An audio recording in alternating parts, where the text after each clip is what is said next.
irmãos. Perdoem-nos, irmãos, porque nós estamos ainda fazendo testes. Na verdade, algumas coisas ainda são novas para nós, um novo sistema, um novo recurso. E, como sempre, irmãos, tentando sempre melhorar para que as nossas lives fiquem melhores, para que vocês tenham um melhor som, um melhor vídeo, um melhor conteúdo. Então, nos perdoem por alguma falha, alguma coisa. É uma novidade para nós. Há cerca de uma semana, exatamente, começamos a usar um novo sistema que nos permite novos recursos dentro da live que antes não tínhamos. E agora temos esses recursos e queremos aprimorá-los e também queremos nos aprimorar na operação deles. Pedimos para os irmãos que continuem tendo um pouco de paciência, de carinho por nós, e nós vamos chegar lá, tá bom? Deixa eu te fazer uma pergunta. Vocês se lembram do assunto que estudamos na aula anterior? Sim? Não? Vamos fazer o seguinte? Que tal a gente dar uma lembrada no assunto? Vamos lá? Na aula anterior, a aula de número 9, começamos a falar sobre apócrifos do Antigo Testamento. Aprendemos que pertencem aos escritos do período interbíblico e que foram escritos com o objetivo de consolar o povo de Israel num momento sem visão ou profecia provenientes de Deus. É o que nós chamamos de ausência profética. Não havia profetas, não havia ministério profético, não havia manifestação de profetas e nem de um ministério profético. Nós sabemos que todo o Velho Testamento foi escrito por mão de pessoas inspiradas pelo Espírito Santo. Podemos dizer que praticamente na sua totalidade eles eram profetas. Eu digo quase porque nem todos eram, mas todos estavam debaixo da inspiração. E com a ausência do ministério profético, isso dificultava a inspiração divina. E esse período no qual não houve inspiração, não houve manifestação do ministério profético, nós chamamos de período interbíblico. Um período que durou em torno de 400 anos, e ele foi em todo praticamente o período grego, do Império Grego, digamos assim, na história mundial.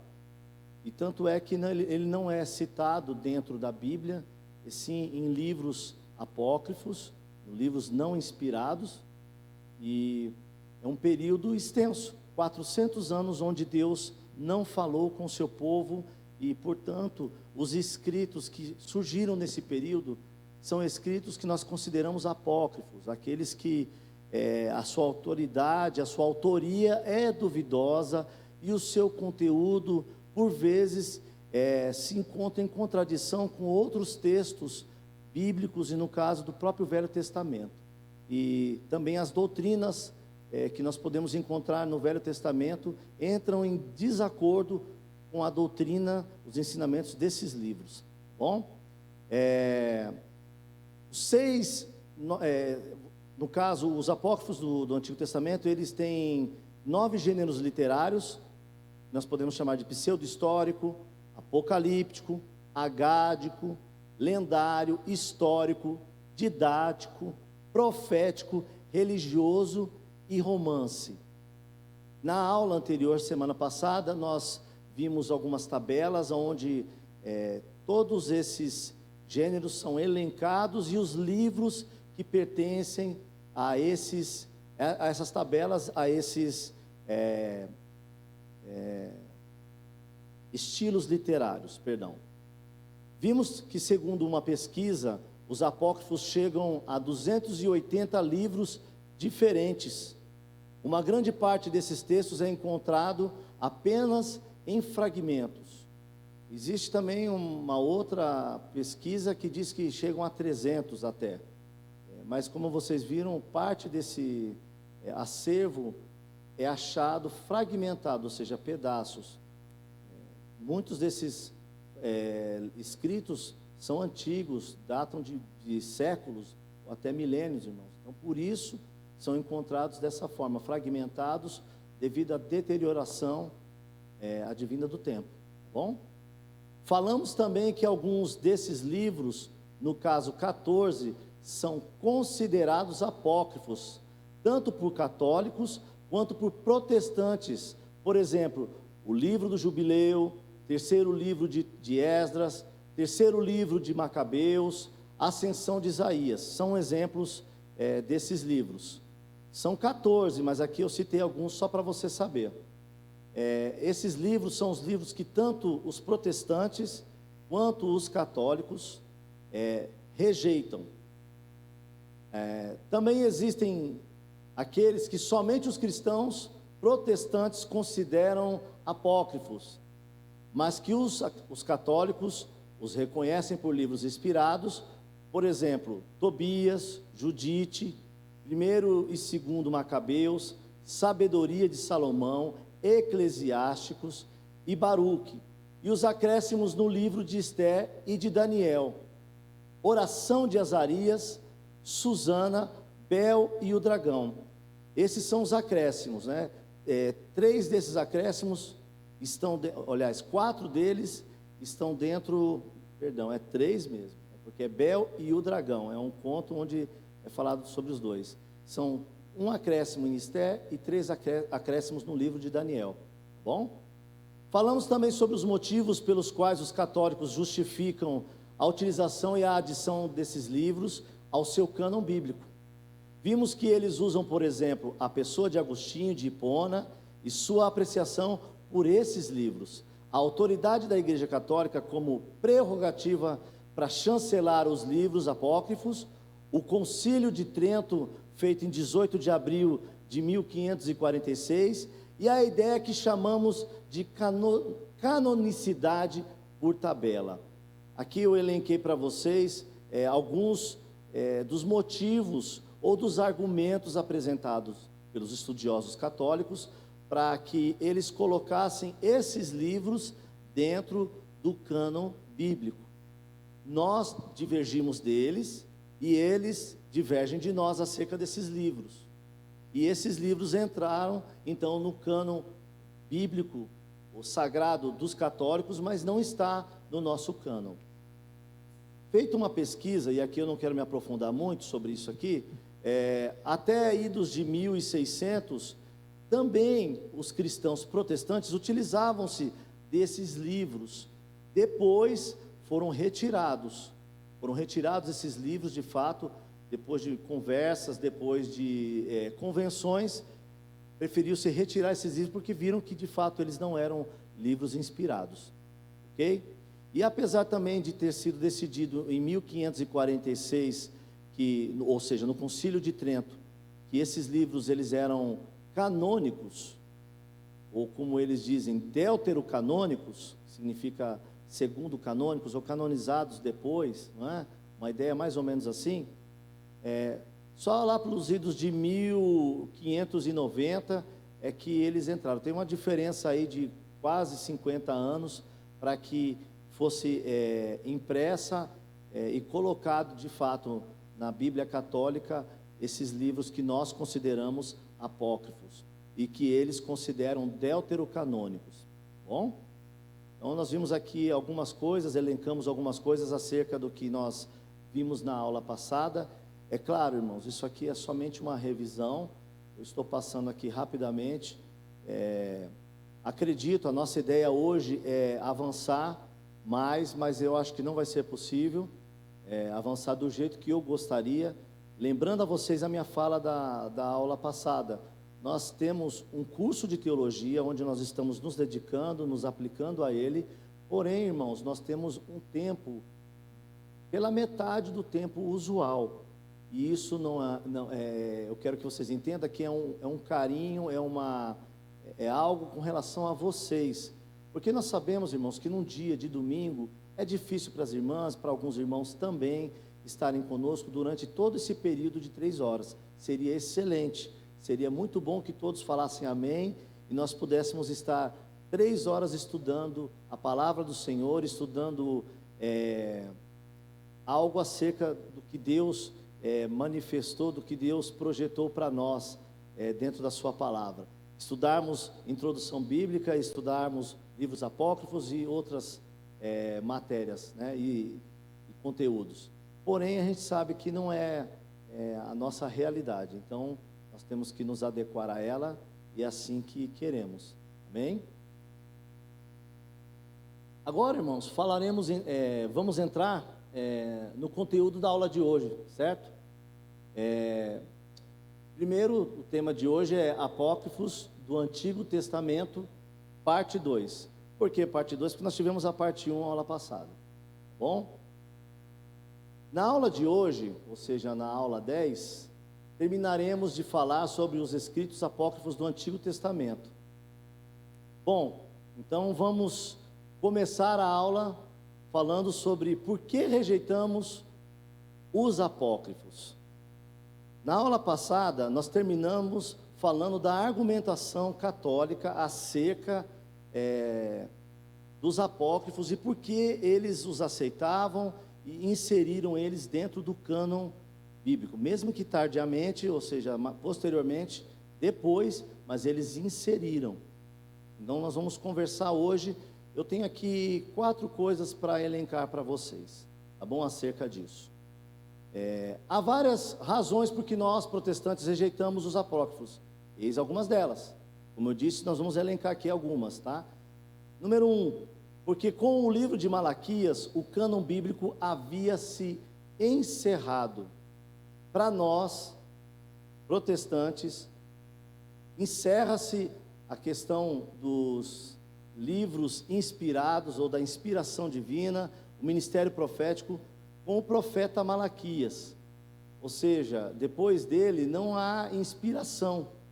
E é nisso que nós divergimos e muito com os católicos, porque eles acreditam que os livros, que eles chamam de deuterocanônicos, e nós chamamos de apócrifos, e que foram escritos naquele período que nós dizemos que não houve inspiração divina, para eles são inspirados. Para eles estão dentro de um período ainda onde o Espírito Santo estava inspirando profetas e pessoas a escreverem livros, a escreverem textos que são inspirados pelo Espírito Santo. Bem? Depois de aproximadamente 435 anos antes de Cristo, não houve mais acréscimos ao cânon do Antigo Testamento. A história do povo judeu foi registrada em outros escritos, tais como os livros dos Macabeus, mas eles não foram considerados dignos de inclusão na coleção das palavras de Deus, que vinham dos anos anteriores, ou seja, antes de começar o período interbíblico. Então, o livro de Macabeus, embora tenha um registro muito grande de histórias acerca do povo e de um período no qual nós desconhecemos biblicamente. Por quê? Porque esse é o período do Império Grego. Se você pegar a sua Bíblia, ela termina no Império Medo-Persa e depois salta para o Império Romano. E no meio dessa história, nesse pulo, nesse abismo histórico, há um Império Grego. Amém? Quando nos voltamos para a literatura judaica, fora do Antigo Testamento, percebemos que a crença de que haviam cessado as palavras divinamente autorizadas da parte de Deus é atestada de modo claro em várias vertentes da literatura extra-bíblica, ou seja, literatura fora da Bíblia, mas é a literatura judaica, ou seja, tem a ver com as tradições, com escritos que eles talvez não consideravam sagrados, mas eram importantes, eram literatura religiosa deles, porém não sagradas, não sacra, mas eles a consideravam, liam e tiravam dali informações para o seu conhecimento e entendimento. Vejamos alguns exemplos dessa literatura. Em 1 Macabeus, o autor escreve sobre o altar. Ele diz assim: demoliram-no, pois, e dispuseram as pedras sobre o monte da morada conveniente, à espera de que viesse algum profeta e se pronunciasse a respeito. Isso está em 1 Macabeus 4, do 45 ao 46. Aparentemente, eles não conheciam ninguém que poderia falar com a autoridade de Deus, como os profetas do Antigo Testamento haviam feito. A lembrança de um profeta credenciado no meio do povo pertencia ao passado distante, pois o autor podia falar de um grande sofrimento que não houve igual desde a época em que tinham desaparecido os profetas. Isso a gente também pode ver em Macabeus 9:27 e Macabeus 14:41. Vamos ver? Diz assim o texto: a opressão que caiu sobre Israel foi tal que não houve igual desde a época em que tinham desaparecido os profetas. Soube também que os judeus e seus sacerdotes haviam consentido que Simão se tornasse seu chefe e sumo sacerdote perpetuamente até a vinda de um profeta fiel. O que nós estamos verificando aqui e argumentando é que justamente o livro de Macabeus, que os católicos consideram um livro deuterocanônico, um livro digno de estar dentro do cano do Velho Testamento, ele dá demonstrações de que não havia profeta naquela época, não haviam profetas, não havia manifestação. E esse livro ele está ali em torno do século II antes de Cristo, ou seja, 200 anos aproximadamente antes de Cristo se manifestar, se encarnar. Então acontece a história dos Macabeus dentro do período do Império Grego.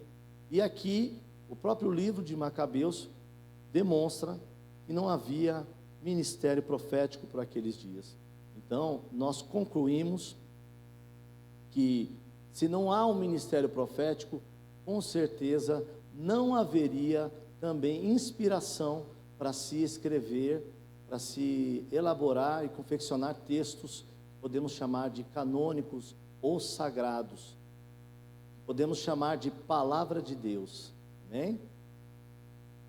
Também temos outro argumento. Flávio Joséfo, maior historiador judeu do primeiro século, explicou: desde a Artaxerxes até os nossos dias, ou seja, desde o Império Medo-Persa até os nossos dias, foi escrita uma história completa, mas não foi julgada digna de crédito igual ao dos registros mais antigos, devido à falta de sucessão exata dos profetas.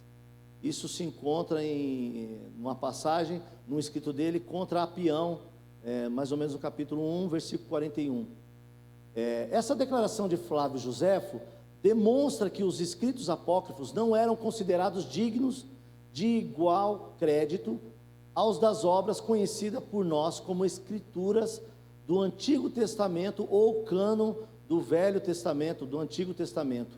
Segundo o ponto de vista de Joséfo, ou Flávio Joséfo, nenhuma palavra de Deus foi acrescentada às escrituras após cerca de 435 anos antes de Cristo. Então, o historiador do primeiro século, Flávio Joséfo, que era um judeu, ele declara que não havia nenhum escrito, que não havia nada que pudesse se comparar ou ser colocado após o que já havia sido escrito. E ele chama isso de registros antigos, ou registros mais antigos. O que ele está falando é daqueles livros que você e eu já conhecemos, os livros que compõem o nosso cânon sagrado do Velho Testamento. Ele diz que esses outros livros, ou seja, os livros apócrifos, eles não devem ter a nossa aceitação, eles não são dignos, eles não merecem crédito igual aos escritos anteriores a ele, tá bom? E ele coloca aqui mais ou menos uma data, 435 antes de Cristo, que acaba sendo o período interbíblico. Então, para Flávio Joséfo, os escritos desse período não são dignos de serem considerados palavra de Deus. O Talmud babilônico, escrito no século II a.C., no Ioma 9b, diz assim: desde que os últimos profetas, aqui citando alguns, Ageu, Zacarias, e Malaquias morreram, o Espírito Santo se afastou de Israel. É por isso que o próprio Talmud babilônico não inclui os apócrifos na lista do cânon do Antigo Testamento. Irmãos, o Talmud fazia parte da literatura religiosa dos judeus, e o Talmud ele vem da época da Babilônia, da época do exílio, essa literatura dos judeus também transmite a mesma ideia que nós temos, que depois de Malaquias, depois que Ageu, Zacarias e Malaquias morreram, houve uma cessação da inspiração, porque o Espírito Santo se afastou de Israel. É assim que é declarado dentro do Talmud. Ou seja, o afastamento do Espírito Santo denota que houve um cessar da inspiração, do mover do Espírito Santo através do ministério profético, através de homens que podemos chamar de homens de Deus, de profetas ou de videntes. Lembra que nós estudamos sobre isso? Então, nesse período, até o próprio Talmud, que é um livro, como eu disse, religioso dos judeus, porém não é a Sagrada Escritura, ele também considera o período interbíblico como um período de não inspiração. Então, se não é inspirado, não pode ser colocado como palavra de Deus, não pode ser colocado como um livro canônico, um livro sagrado, não merece o crédito de palavra de Deus. Outro também que nós temos, a comunidade de Qumran. Vou tentar falar aqui, eu acho que é mais ou menos isso, né? Tinha que chamar o pastor para falar aqui, eu acho que ele acertava aqui o nome. Seita judaica que nos legou os manuscritos do Mar Morto. Foi em Qumran que foram encontrados aqueles rolos do Mar Morto, que nós já falamos em aulas passadas, em algumas cavernas, acho que, se não me engano, em 11 ou 12 cavernas. Depois foi encontrada uma última caverna recentemente, aí, pelos idos de 2015 e 2016. Também esperava um profeta cujas palavras teriam autoridade para substituir qualquer regulamento existente. E outras declarações semelhantes são encontradas em outros trechos da literatura judaica antiga. A gente podia citar aqui Baruque, 85:3, oração de Azarias, que está no livro de Daniel. Assim, escritos posteriores a cerca de 435 a.C., em geral não eram aceitos pelo povo judeu como obras dotadas de autoridade igual à do restante das Escrituras. Então, até mesmo a comunidade que vivia à beira do Mar Morto, era uma comunidade de judeus essênios, onde a gente já aprendeu em aulas anteriores que o próprio João Batista deve ter passado por lá, vivido por lá, para depois ir para Israel, ir para a região de Jerusalém, para a região do Rio Jordão, e ali ele começar o seu ministério, onde ele pregava o arrependimento e preparava as pessoas para aquele que viria, o Messias. Ele com certeza também conhecia essas predições, essa expectativa da turma, do pessoal, da comunidade de Qumran, que esperavam um profeta, cujas palavras teriam autoridade para substituir qualquer regulamento existente. Esse é Jesus. Essa turma também não acreditava que esses escritos, que eram posteriores, ou seja, depois de 435 a.C., eram por eles aceitos como escritos sagrados. O Novo Testamento, não temos nenhum registro de alguma controvérsia entre Jesus e os judeus sobre a extensão do cânon. E por que nós citamos aqui Jesus já no Novo Testamento? Porque veja bem, irmãos, o Novo Testamento que eu e você conhecemos, naquela época sequer existia. Então a Bíblia que Jesus tinha, a Bíblia que os judeus tinham, os fariseus tinham, os discípulos tinham, os escritos que eles conheciam, eram os escritos do Velho Testamento. Eles não detinham o que nós temos agora, que é o cânon do Novo Testamento. Isso foi confeccionado depois da morte de Jesus, alguns anos após a morte de Jesus, tá bom? Alguns desses foram escritos quase 100 anos depois que Jesus veio ao mundo. Então, para você ter uma ideia, naquela época, nem Jesus entrava em controvérsias com os judeus acerca da extensão do cânon, ou seja, o tamanho dele. Ao que parece, Jesus e seus discípulos, de um lado, e os líderes judeus e o povo judeu do outro, estavam plenamente de acordo em que acréscimos ao cânon do Antigo Testamento tinham cessado após os dias de Esdras, Neemias, Ester, Ageu, Zacarias e Malaquias. Esse fato é confirmado pelas citações do Antigo Testamento, feitas por Jesus e pelos autores do Novo Testamento. Segundo uma contagem, Jesus e os autores do Novo Testamento citam mais de 295 vezes várias partes do Antigo Testamento como palavras autorizadas por Deus, mas nenhuma vez sequer citam alguma declaração extraída dos livros apócrifos ou qualquer outro escrito como se tivessem autoridade divina. A ausência completa de referência a outra literatura como palavra autorizada por Deus e as referências muito frequentes a centenas de passagens no Antigo Testamento como dotadas de autoridade divina, confirmam com grande força o fato de que os autores do Novo Testamento concordavam em que o cânon estabelecido do Antigo Testamento, nada mais, nada menos, devia ser aceito como a verdadeira palavra de Deus. Então, irmãos, vejam só, nós temos 295 citações feitas no Novo Testamento acerca do Velho Testamento, citações essas que ratificam, atestam que o Velho Testamento era a palavra de Deus e que o próprio Jesus e posteriormente os apóstolos a respeitavam como palavra de Deus e se orientavam por essa palavra, por esses escritos, os escritos dos profetas do Velho Testamento, e não se orientavam pelos escritos escritos no tempo do período interbíblico, do período que nós chamamos de cessação profética, ok? Pessoal, vamos dar uma paradinha agora, apenas um minutinho, só para um gole de água, tá bem? E já voltamos já volto.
Estamos de volta, irmãos.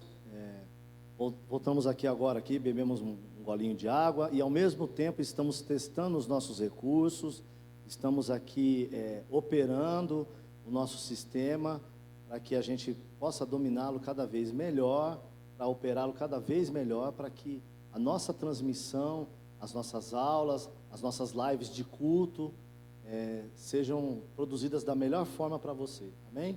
Eu queria aqui aproveitar e ler aqui o pessoal que está com a gente aqui.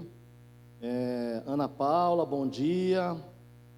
Irmã Renata, e acredito o irmão João também, a paz do Senhor para você, para a Ana também. A Dora, bom dia, irmãos, a paz do Senhor Jesus. Bom dia, irmã Dora. Deixa eu me ver quem mais aqui está. A Eni também, a Eni está assistindo. Bom dia, Eni, a paz para você também. A Laura está nos acompanhando. Bom dia, Laura, a paz para você. Obrigado aí pela audiência. Quem mais? Adilson Tobias da Silva. A Sandra também, bom dia para vocês. Rodrigo, Domênico, bom dia, Domênico. Deixa eu me ver quem mais aqui que está aqui. Arlene, Deus abençoe, Arlene, bom dia. O Daniel também. Aqui, ó, paz, pastor Luiz, dito pela Eni. Deus abençoe você, minha querida, em nome de Jesus. Bom, tem mais alguém, pastor? Só isso mesmo? Ô, pessoal. Irmãos, vocês sabem, além da live, sim, os conteúdos depois nós vamos direcioná-los para o YouTube, mas é importante você entender que nós estamos aqui ao vivo. Poderíamos estar gravando como se fosse um estúdio em um outro momento e depois somente lançar na internet, só transmitir o conteúdo já pré-gravado. Por que não fazemos isso? Porque queremos que você perceba e tenha a sensação de que estamos ao vivo mesmo, de que estamos presentes, de que queremos ter comunhão com vocês, que não é simplesmente transmitir um conteúdo, nós queremos a comunhão com vocês, meus queridos, queremos que vocês interajam conosco.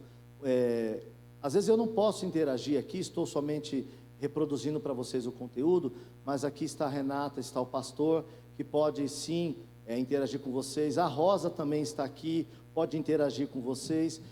Nós estamos aqui tentando melhorar o nosso conteúdo, a forma até mesmo de apresentar todo esse conteúdo para vocês. Teremos novidades nas próximas lives, a maneira como fazemos.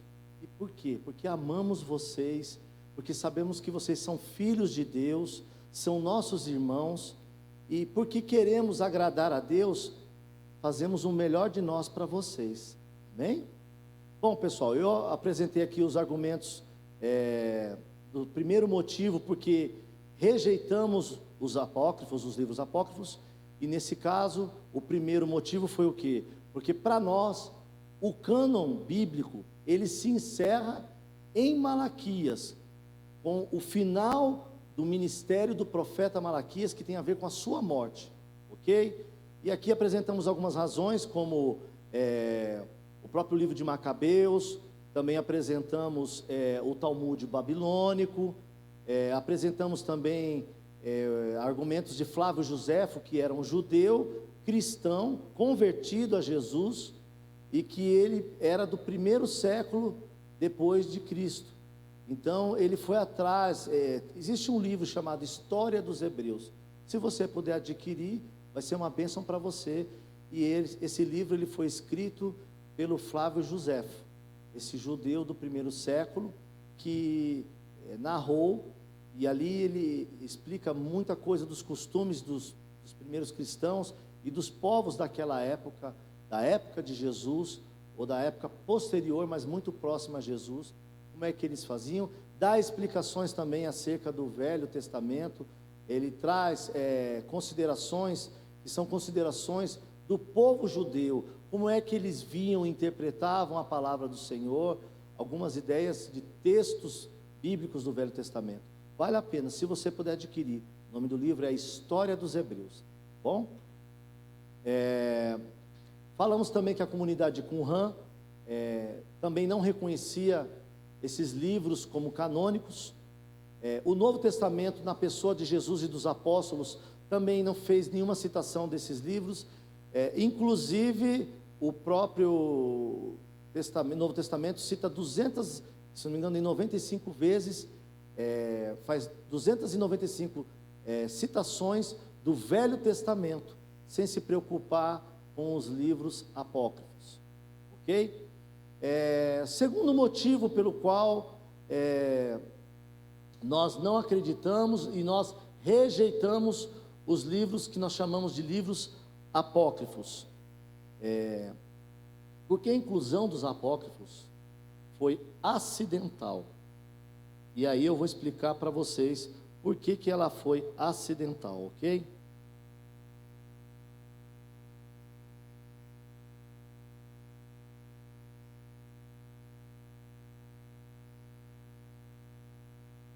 Nós podemos considerar que essa inclusão dos apócrifos no Velho Testamento foi acidental, meus queridos?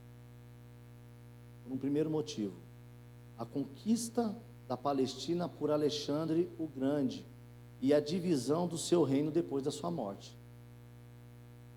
A conquista da Palestina por Alexandre o Grande ocasionou uma nova dispersão dos judeus por todo o Império Grego-Macedônio. Pelo ano 300 a.C., a colônia dos judeus na cidade de Alexandria, Egito, era numerosa, forte e fluente.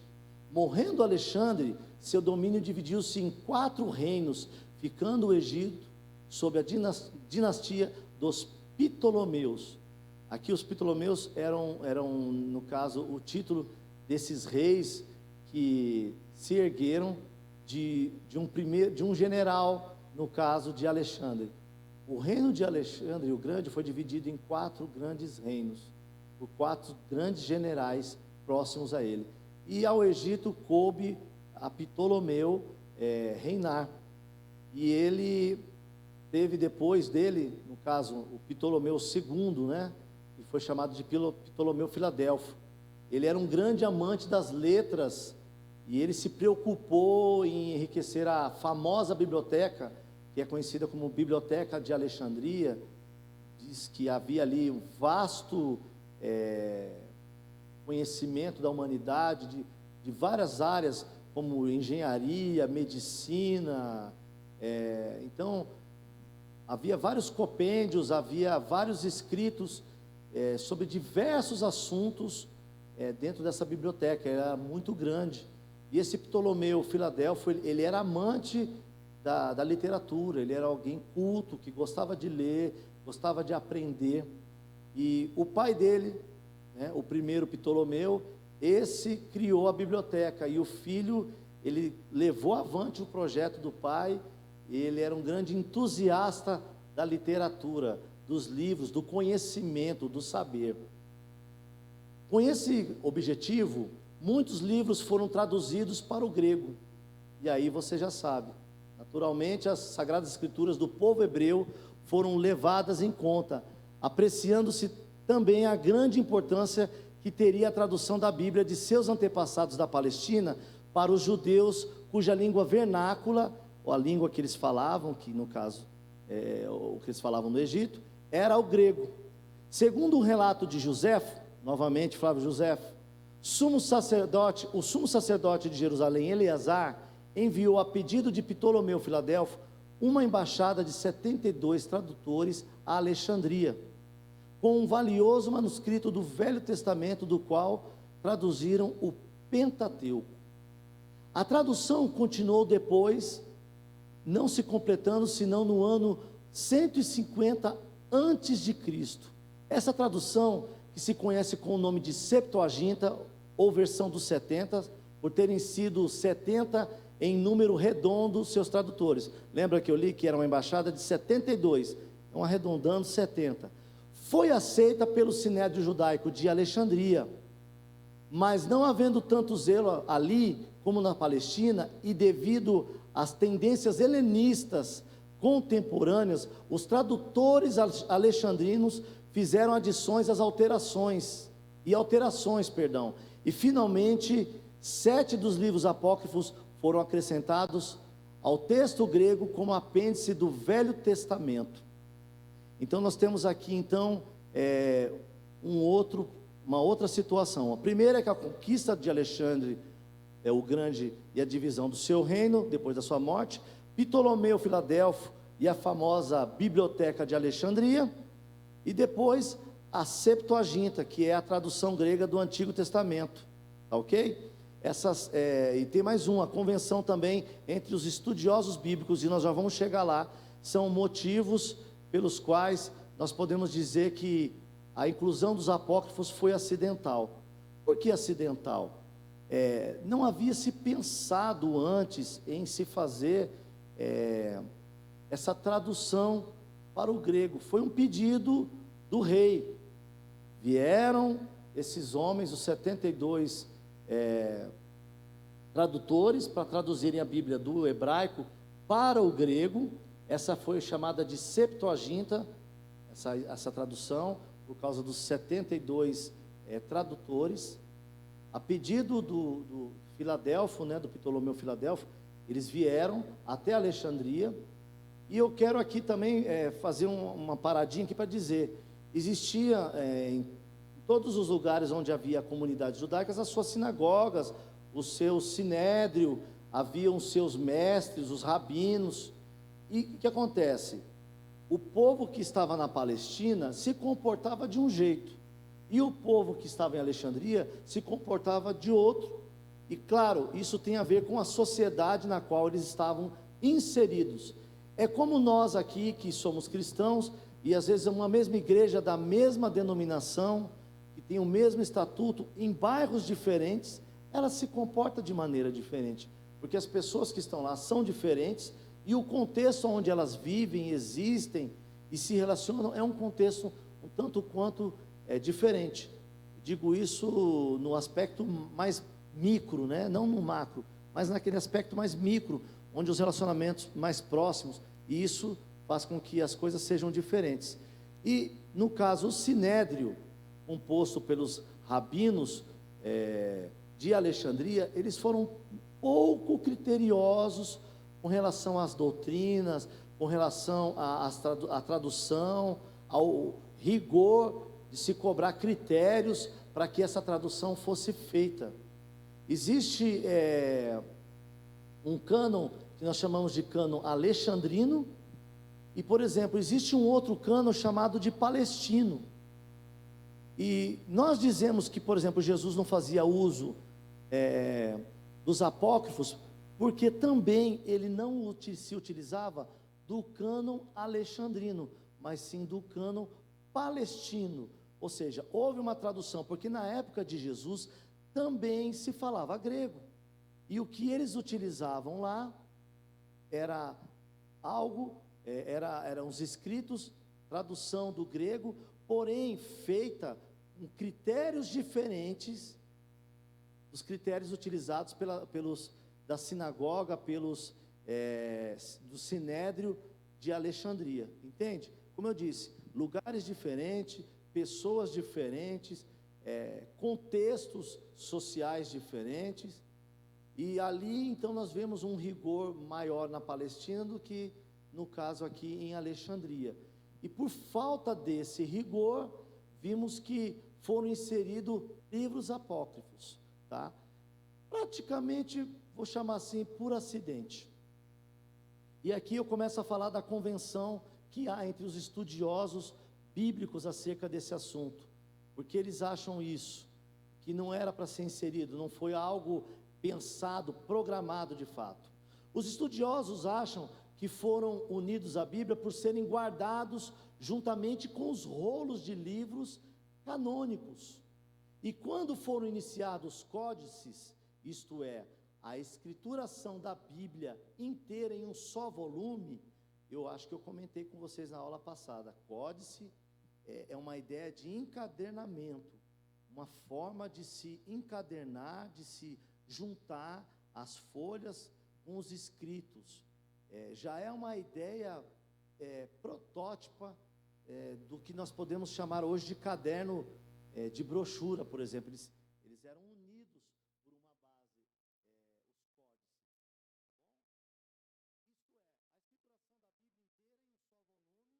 Em um só volume.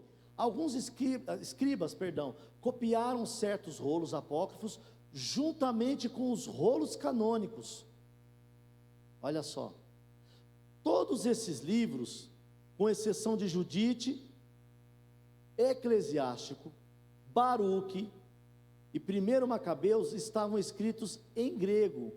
E a maioria deles foi escrita muitíssimos anos depois de o profeta Malaquias, o último dos profetas da dispensação antiga, escrever o livro que leva o seu nome, ou seja, o livro do profeta Malaquias. Você conhece, é o livro que fala do dízimo, para aqueles que às vezes precisam de alguma associação. O que se pode concluir daí é que quando a Septuaginta era copiada, alguns livros não canônicos para os judeus eram também copiados. Isso também poderia ter ocorrido por ignorância quanto aos livros verdadeiramente canônicos. Então, irmãos, nós podemos perceber que por uma ideia, digamos, de convenção entre os estudiosos, acredita-se também que os livros que foram incluídos no cânon da Septuaginta, que foram incluídos ao rol de livros da Septuaginta, foram incluídos meio que por engano, porque eram rolos que eram estudados juntos, livros que eram estudados juntos com as Escrituras. E alguém, de repente, desprovido de um senso crítico, de crítica textual mais apurada, mais aguçada, também transliterou, traduziu esses livros para dentro da Septuaginta. E aqui ainda faz a citação que alguns livros, como de Eclesiástico, Baruque, Judite e 1 Macabeus, esses aí já até estavam em grego. Eles só praticamente foram inseridos, eles foram compilados e colocados dentro do cânon que nós conhecemos como Velho Testamento. Mas nesse caso aqui, nós estamos falando da Septuaginta, que é a versão dos 70, que tem a ver com os escritos que estavam em hebraico e foram traduzidos para o grego, ou seja, da Bíblia hebraica para uma versão dela em grego, ok? E isso tudo no tempo de Ptolomeu, tá? Deixa eu ver aqui, o nome dele aqui é o...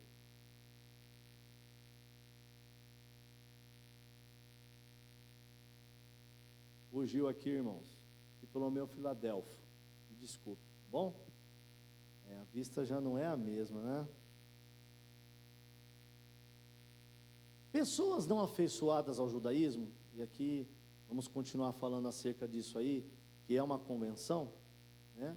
Ou seja, foram incluídos meio que por acaso.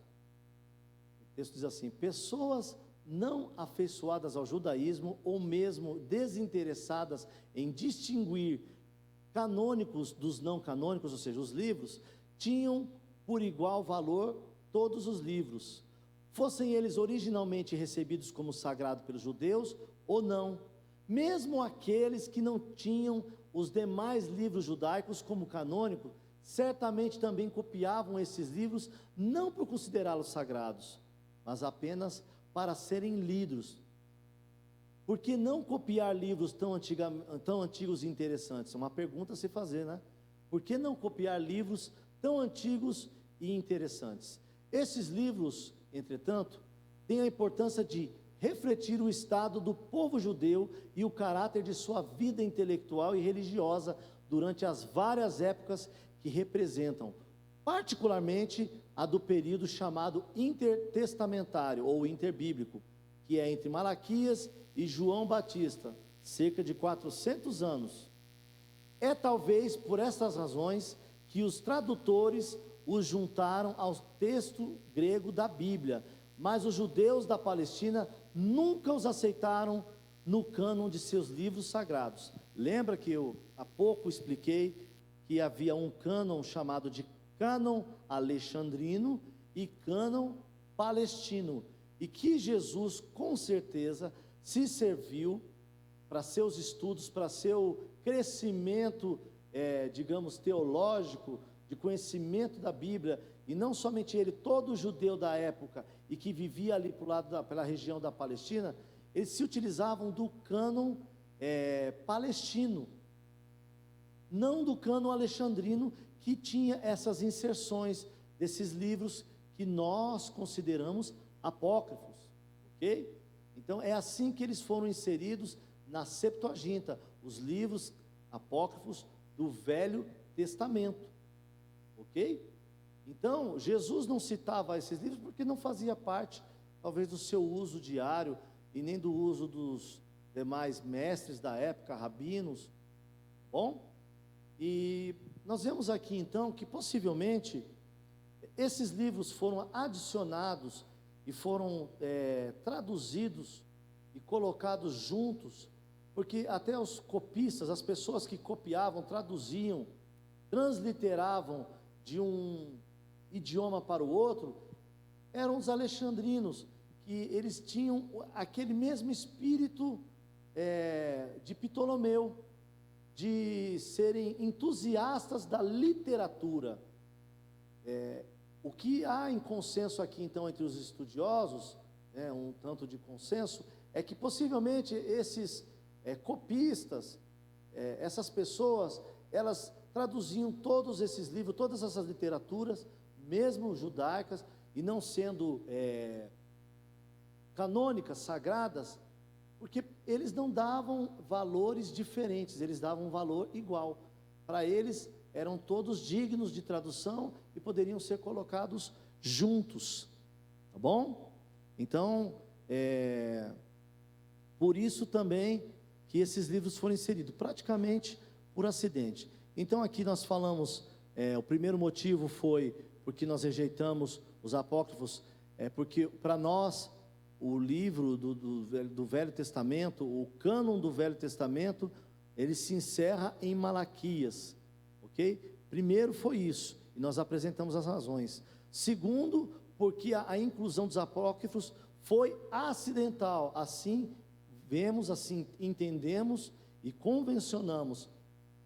Tudo tem a ver com a história do Império Grego, com a chegada de Alexandre o Grande, depois a divisão do seu reino, e depois Ptolomeu Filadelfo, o segundo rei dessa monarquia e dessa dinastia dos Ptolomeus, reis do Egito, que reinavam e governavam na capital, na época era Alexandria, eram entusiastas das literaturas, eram entusiastas do conhecimento advindo delas, e deu ele prosseguimento à biblioteca, a grande biblioteca de Alexandria, que foi fundada pelo seu pai, o primeiro Ptolomeu, que era o general de Alexandre o Grande, ok? E depois, posteriormente, Ptolomeu Filadelfo pediu que traduzissem também as Sagradas Escrituras dos judeus, visto que em Alexandria havia uma comunidade muito grande, forte e fluente, como o texto diz, de judeus que viviam em Alexandria. E esses judeus, eles falavam grego, não falavam hebraico, não liam hebraico. Então era interessante ali para os patrícios deles também ensinarem para eles, darem a eles a possibilidade de conhecerem as Sagradas Escrituras, a literatura do povo ao qual eles pertenciam, o povo judeu. Então esses 72 tradutores vieram e traduziram a Bíblia do hebraico para o grego, e essa tradução, essa versão foi chamada de Septuaginta, ou versão dos 70. Porém, o que acontece nessa versão? Entraram ali os livros apócrifos, inclusive alguns já estavam traduzidos para o grego, foram adicionados, e o que se tem como convenção é que esses livros foram introduzidos meio que por acidente, porque não tinham critérios tão rigorosos em Alexandria, pelo Sinédrio, pelos mestres, pelos judeus que viviam nas sinagogas de Alexandria, acerca da tradução da palavra do Senhor. E por falta de critérios de crítica textual, esses livros entraram nessa tradução do hebraico para o grego. E essa Septuaginta e esse cânon ficou conhecido como cânon alexandrino. Tinha um outro cânon que eu também expliquei, na região da Palestina, conhecido como cânon palestino. E esse, com certeza, foi o cânon, foi os escritos que Jesus se utilizou e os judeus daquela região para aprenderem, para estudarem a palavra de Deus, para adquirirem conhecimento, para aprenderem sobre a sua religião, sobre o seu Deus, para crescerem na fé, ok? Ele era diferente, com certeza com critérios diferentes, tá bom? Eu vou pedir aqui de novo para a Renata fazer para mim, colocar para mim a vinheta aqui, e eu já volto já, ok? Mais alguns segundinhos eu já estou de volta.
irmãos, estamos de volta de novo. Como eu disse para você, vamos aproveitando, fazendo uns testes, verificando como é que está o recurso aqui. Irmãos, sempre para fazer o melhor para vocês, ok? Queridos, acabamos de falar sobre o segundo motivo, a segunda razão, porque rejeitamos os apócrifos, correto? Porque a inclusão dos apócrifos foi acidental. Não vou discorrer, porque antes de entrar aqui nesse pequeno intervalo, eu já expliquei para vocês. Então vamos para o terceiro motivo pelo qual nós temos isso. Nós temos a razão porque rejeitamos os apócrifos. Esse motivo é a heresia dos apócrifos. O terceiro motivo é a heresia dos apócrifos.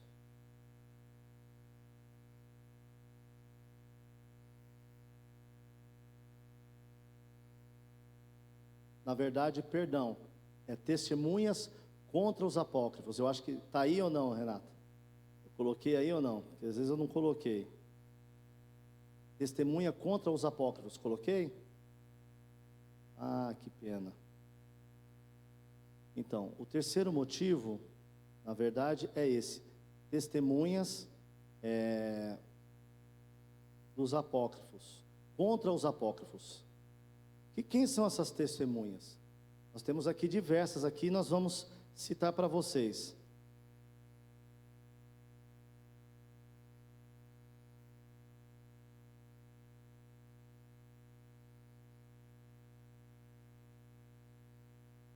Traremos agora o depoimento de várias personagens históricas que depõem contra a lista canônica alexandrina. No caso, a lista que nós estamos falando são aqueles livros que entraram, como consta na Septuaginta, Vulgata e em todas as versões das Bíblias católicas existentes. Irmãos, Septuaginta é essa versão que nós acabamos de explicar. A Vulgata, ela surgiu depois do Concílio de Trento, tá bom? Já é uma versão da Bíblia do grego para o latim. Veja só, nós tivemos uma versão que era do hebraico para o grego, e depois, posteriormente, nós tivemos uma versão que veio do grego para o latim, e essa versão, ela é chamada de Vulgata, tá? E essa versão, ela também detém os mesmos livros apócrifos. Essa versão, ela surgiu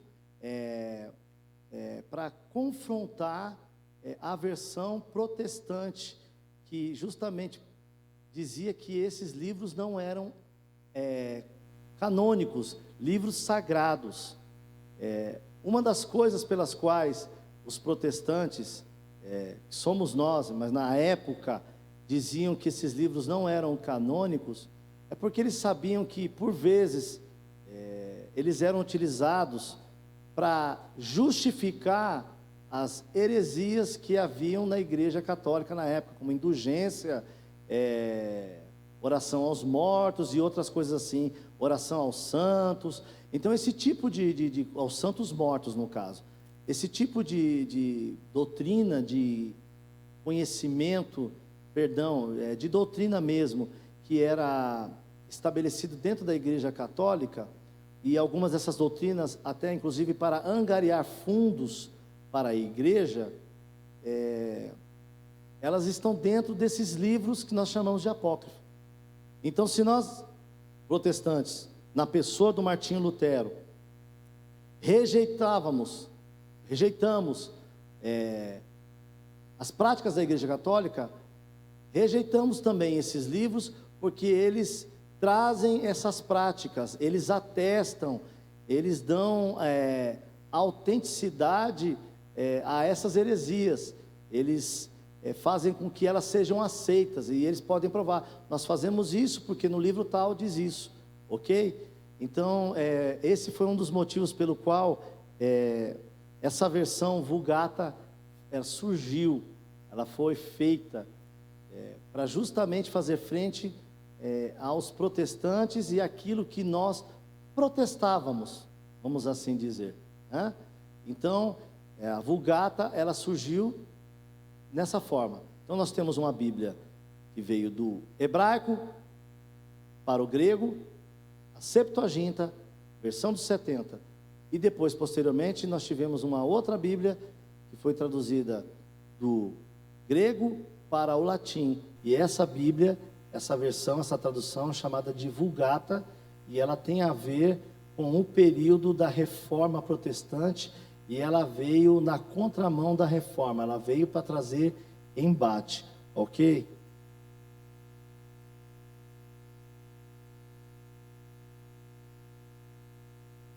Irmãos, aqui é tudo ao vivo. Estou fazendo algo aqui e estou falando com vocês, graças ao que nós temos aqui, aos recursos que nós temos. Amém? Graças a Deus que esses recursos existem.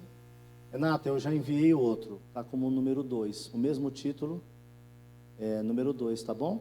Já corrigido. Se precisar aí, pode colocar.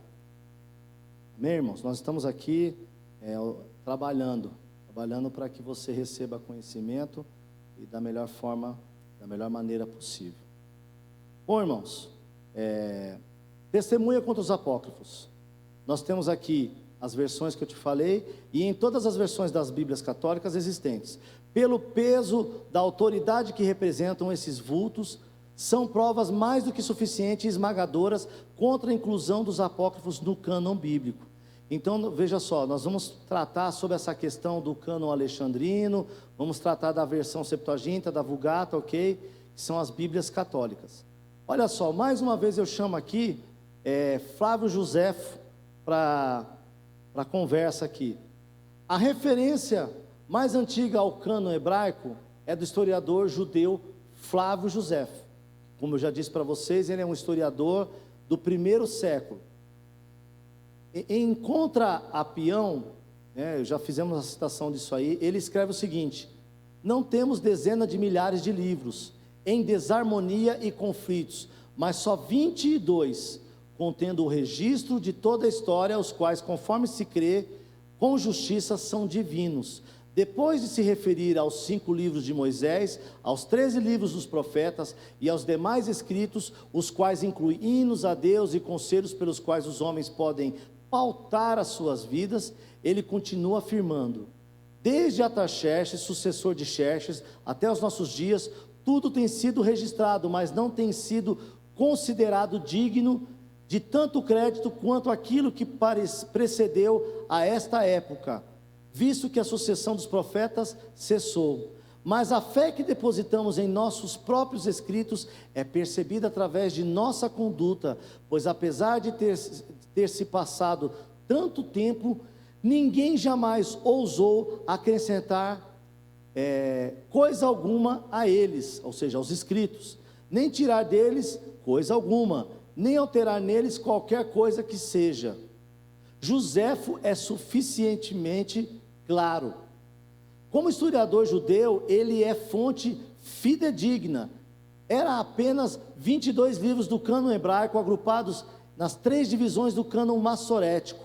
E desde a época de Malaquias, que dá mais ou menos ali na época de Artaxerxes, entre o ano 464 e o ano 424, período de aproximadamente de 40 anos de reinado desse rei, desse imperador, na verdade.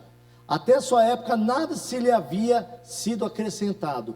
Outros livros foram escritos, mas não eram considerados canônicos, com a autoridade divina dos 22 livros mencionados. Irmãos, você pode falar assim: mas você está falando que é 22 livros? Mas não são 39? Ué, mas como 22? Flávio Joséfo, você está falando que ele era alguém fidedigno, e ele está falando de 22 livros, e a gente sabe que o Velho Testamento, pelo menos o nosso, tem 39. Mas eu quero dizer que alguns livros que para nós estão expostos de maneira particular, separado, no cânon hebraico, que é diferente, esses livros estão juntos, ok? Existem livros, se não me engano, o livro de Neemias, de Esdras, eles compõem o mesmo livro, é um livro só. E existe um agrupamento que aí desses 39, eles diminuem por conta desse agrupamento e se tornam 22. Semana que vem eu vou trazer a divisão dos livros conforme o cânon massorético, tá? Cânon massorético, aí explico também o que é isso para vocês, e vocês vão ver como é que funciona o cânon dos hebreus. É diferente do nosso, é diferente também do cânon dos católicos, ok? Esse cânon, ele funciona de maneira diferente.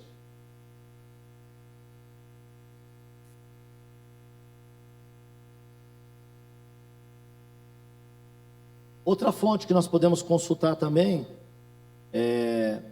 de testemunhas contra os apócrifos. Orígenes, que foi um dos pais da igreja, teólogo, no 3º século depois de Cristo, Orígenes deixou um catálogo de 22 livros do Antigo Testamento que foi preservado na história eclesiástica de Eusébio, ok? Então nós vemos aqui que também Orígenes, um dos pais da igreja, um dos grandes estudiosos, teólogos da igreja, pessoa que tinha autoridade, peso, né? Não como o meu peso, né? Peso, no caso, como alguém que deveria se respeitar a sua autoridade acerca do conhecimento das Escrituras. Ele também cria e tinha a convicção de que eram 22 livros, né? Ele tinha um catálogo de 22 livros do Antigo Testamento, tal qual os livros do cânon hebraico, ok? Então, ele também se constitui para nós mais uma motivação pela qual nós rejeitamos os apócrifos. Tertuliano, também outro importante teólogo, diz o seguinte: aproximadamente contemporâneo de Orígenes era Tertuliano, o primeiro dos pais latinos, cujas obras ainda existem. Declara que os livros canônicos são 24. Aqui uma diferençazinha de Orígenes, porém são os mesmos livros, como eu disse para você, mas não tem a quantidade de livros que, no caso, a Septuaginta e a Vulgata trazem. E ele, com certeza, não aceita os livros, no caso, apócrifos. Outro também, Hilário de Poitiers, menciona como sendo 22 livros, ou seja, o cânon do Velho Testamento é de 22 livros. Atanásio, nós temos aqui também Jerônimo.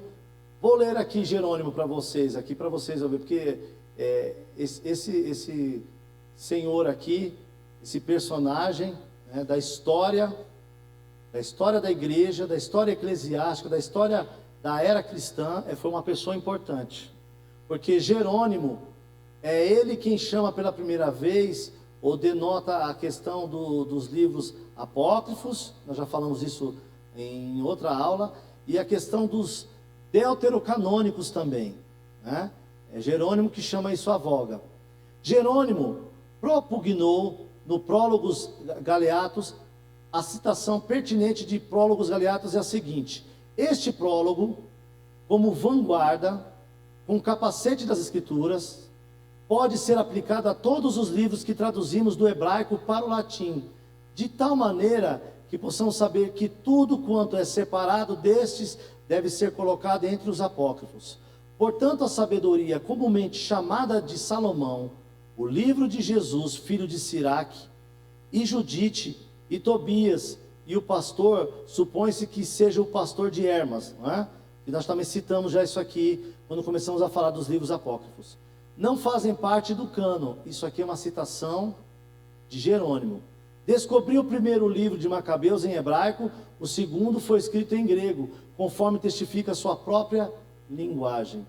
Olha só, o próprio Jerônimo aqui falando que esses livros, eles não poderiam e nem mereciam entrar no cânon sagrado. Ou seja, o livro de sabedoria, tá, que é chamado de filho de Siraque, também. O que mais? Judite, Tobias, e ainda o pastor, que possivelmente seja o pastor de Hermas. também é um livro que, como eu disse, nós já citamos em duas aulas anteriores, ou três. Jerônimo, no seu prefácio aos livros de Salomão, menciona ter descoberto Eclesiástico em hebraico, mas declara em sua convicção que a sabedoria de Salomão teria sido originalmente composta em grego e não em hebraico, por demonstrar uma eloquência tipicamente helenística. E assim continua ele, da mesma maneira pela qual a igreja lê Judite, Tobias e Macabeus, mas não os recebe entre as escrituras canônicas, presta bem atenção isso aqui, assim também sejam esses livros úteis para a edificação do povo, mas não para estabelecer as doutrinas da igreja. Aqui eu faço uma pausinha rapidinho para dizer algo para você. Os livros que compõem o cânon bíblico, eles são livros que constituem-se em livros que podemos chamar de palavra de Deus. Então eles detêm a autoridade de Deus, o conhecimento de Deus, os mandamentos de Deus. Por isso eu e você podemos observar esses livros através da leitura e podemos praticar aquilo que esses livros nos instigam a praticar. Já os livros que não são canônicos, os apócrifos, ou tido como para eles deuterocanônicos, eles não servem para doutrina, para doutrinamento, não serve para ensinar, somente para fazer leitura. Alguma coisa talvez ali se salve, como eu disse, às vezes um contexto sociocultural, político, econômico, para você saber uma época, para você estabelecer alguma coisa com algum fato histórico, para você se situar no espaço-tempo, daquelas histórias, de algum texto bíblico, mas só para isso, irmãos. Eles não servem para doutrinar a igreja, eles não são dignos de ser colocados em pé de igualdade. E isso Jerônimo está falando, um dos grandes teólogos, está dizendo que eles não podem ser colocados para serem utilizados como livros para ensinamento, para doutrina, ok? E em outros trechos, prima pelo reconhecimento de apenas os 22 contidos no hebraico, olha só, e a relegação dos livros apócrifos a uma posição secundária.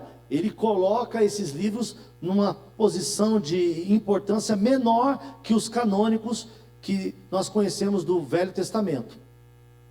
Assim, no seu comentário de Daniel, lançou dúvidas quanto à canonicidade da história de Susana, baseando-se no fato de que o jogo de palavras atribuído a Daniel na narrativa só podia ser derivado do grego e não do hebraico. A história foi originalmente composta em grego. Olha, irmãos, ele cita o prefácio do livro de Salomão e agora a história de Susana, que está no livro de Daniel, como livros que foram escritos em grego. Irmãos, escrito em grego quer dizer que já está fora dos livros canônicos. Os livros canônicos do Velho Testamento foram escritos em hebraico e alguns trechos em aramaico, ok? Lembra disso? Primeira aula, pastor Orisvaldo falou sobre isso, trechos em aramaico e hebraico, ok? A maior parte do texto é em hebraico. Então, meus irmãos, se existe grego, já pertence ao período interbíblico. E por que nós podemos afirmar isso? Porque foi no período interbíblico que, como já dissemos no início da aula, o Império Grego, ele prevaleceu sobre todas as nações da época. Se tornou o governo mundial, a hegemonia política e bélica também. Eles eram o maior e mais forte exército. Ok? Então nós vemos aqui também depoimentos de Jerônimo acerca como testemunha contra os apócrifos. Eu quero aqui agora citar para vocês a última motivação, no caso aqui, porque nós rejeitamos os apócrifos, ok? E a última motivação é a heresia que contém nesses livros. O que é a heresia? É todo o ensinamento, toda a doutrina que não tem fundamentos ou diverge dos fundamentos bíblicos, ok? Entra em contradição com os ensinos bíblicos. A Bíblia ela tem uma harmonia dentro de si. Os livros do Velho com os do Novo Testamento, eles convivem harmonicamente. E como nós sabemos, esses livros todos passaram por alguns crivos que nós estudamos em aulas passadas, o que nos garante que eles estão em perfeita harmonia e que existe uma inerrância do texto bíblico. Amém? E já esses livros aqui, eles não passaram no crivo. Eles não passam no crivo, são reprovados. Por conta de quê? Das suas heresias, do seu conteúdo. Uma das grandes razões, talvez a principal delas, porque nos evangélicos, nós evangélicos rejeitamos os apócrifos, é devido à grande quantidade de heresias que tais livros apresentam. Fora isso, existem também lendas absurdas e fictícias e graves erros históricos e geográficos, o que fazem os apócrifos serem desqualificados como palavra de Deus. Amém? Nós temos vários aqui, nós poderíamos falar de Tobias, não é? Já citamos ele em uma outra aula, falando sobre um anjo que veio, que disse que era outra pessoa. O anjo não se apresenta como anjo, mas como homem, e diz que é conhecido de Tobias, do pai dele, de alguém de outro lugar. O anjo ensina ele a fazer alguns, digamos assim, feitiços, né? Ensina a ele tirar vísceras de animal, no caso peixe, o coração dele, fazer um incenso para expulsar demônios, sabe, práticas esquisitas, fora as outras, mas nós já falamos isso em outra aula, tá bom? Ele, além disso, ele apresenta umas outras coisas muito esquisitas, o livro de Tobias: justificação pelas obras, mediação dos santos, superstições, que aí é que nós falamos, aquela coisa que é meio lendária, né? A questão do coração do peixe colocado como incenso, junto com a brasa, e o anjo, propriamente o anjo que engana Tobias e ainda ensina ele a mentir, tá bom? Tem o livro de Judite, tem o livro de Baruque, o Eclesiástico, também, que traz também heresias. Por exemplo, o Eclesiástico, vou citar aqui rapidamente, ele é muito semelhante ao livro de Provérbios, né? A ideia é essa, não fosse as heresias dele, talvez passasse no crivo. Ele ensina justificação também pelas obras, ele fala do trato cruel aos escravos, e nós já citamos isso, e fizemos um contraponto, acho que na aula 8 ou na aula 7, e incentiva o ódio aos samaritanos. Olha só, irmãos, enquanto a Bíblia ensina o amor ao próximo, o livro ensina ódio aos samaritanos, ou ódio ao próximo, tá bom? Tem o livro de Sabedoria de Salomão também, que entra dentro desses livros de heresia, o livro de 1 Macabeus, 2 Macabeus, as adições de Daniel também, que são extremamente fictícias. Tem a história de Bel e o dragão, onde Bel é um deus que era adorado, e a gente sabe que na Babilônia haviam vários deuses, eles eram politeístas, e a história conta que Daniel queria provar para o rei Nabucodonosor que aquele deus não era deus de verdade. Então todos os dias eram oferecidos oferendas, alimentos ao deus chamado Bel, mas todo dia de manhã não tinha nada mais. Então Bel estava comendo, passando bem. E Daniel fez o quê? Entrou no templo, derramou cinzas, e o que acontece? Logo após as oferendas terem sido feitas, ele fez isso, né? Colocou a cinza, e depois no outro dia foram vistas pegadas de pessoas que comeram as oferendas, no caso os sacerdotes de Bel. Todos morreram por causa disso, porque estavam enganando o rei. Tem a história também do dragão, um dragão que era adorado. Daniel mostrou que ele não era nenhum deus, fazendo um bolo ali para ele, dando para ele comer, e ele morreu. Se morreu, é mortal, então não é Deus, ok? Nós temos então aí várias lendas, vários erros, várias heresias, histórias fictícias, erros históricos e geográficos acerca das Escrituras. Amém, irmãos? Que Deus abençoe vocês. Nós aqui vamos encerrar então o tema, que no caso é a aula 10, nós vamos encerrar acerca dos livros apócrifos do Velho Testamento, e para a aula que vem, né, a próxima aula, nós vamos tratar sobre os apócrifos do Novo Testamento, tá bom? Deus abençoe a sua vida. Quero fazer uma oração por você, pela sua família, pela sua vida, e te convidar às 19 horas estar conosco na nossa outra transmissão, a nossa live, que é o nosso culto, o culto da família, o culto que você, sua família, todos devem estar juntamente juntos para celebrar o Senhor, para louvar o Senhor, cantar para o Senhor e depois ouvirmos uma palavra maravilhosa que sempre tem. Deus tem algo para falar com você nesse dia. Nessa noite Deus vai falar com você. Ele já começou logo de manhã e vai continuar falando durante o dia, mas à noite Ele tem uma nova mensagem para o seu coração. Esteja disposto, esteja aberto a receber a palavra do Senhor. Ela pode mudar a sua vida, ela pode mudar o seu destino e ela tem o poder para te abençoar. Amém, meu querido? Amém, minha querida? Fecha os teus olhos aí e juntamente comigo vamos fazer essa oração. Pai Celeste, nós te amamos, nós te bendizemos. Somos gratos pela semana que se passou e por essa que se inicia no dia de hoje. Te agradecemos pela saúde, a saúde nossa e dos nossos amigos, dos nossos parentes, de todos a quem amamos, Senhor, e temos um relacionamento. Meu Deus, protege-nos, protege nossa família, protege a todos nós, Senhor, protege a nossa cidade, protege a nossa nação, Senhor. Meu Deus, cura aqueles que estão no hospital, Senhor, nessa hora em respirador, Senhor. Meu Pai, abençoe, Pai, que esse vírus vá embora da nossa nação, que possamos voltar, Senhor Jesus, a produzir nessa terra, que possamos voltar, Senhor Jesus, a ter trabalho, emprego, que empresas possam não falir, Senhor. Sustente, Senhor, a cada empresário. Meu Deus, abençoe, Senhor, os teus filhos que estão sobre essa terra chamada Brasil, Pai. Abençoa cada um, cuida do celeiro dos teus filhos, cuida, Senhor, daqueles que precisam pagar aluguel, daqueles que têm contas, Senhor, daqueles que precisam, Senhor Jesus, meu Pai, manter o seu lar. Abençoe a todos os teus filhinhos, Senhor. Meu Deus, nessa manhã eu te agradeço, Senhor, por esse curso, por essa live que o Senhor nos permitiu.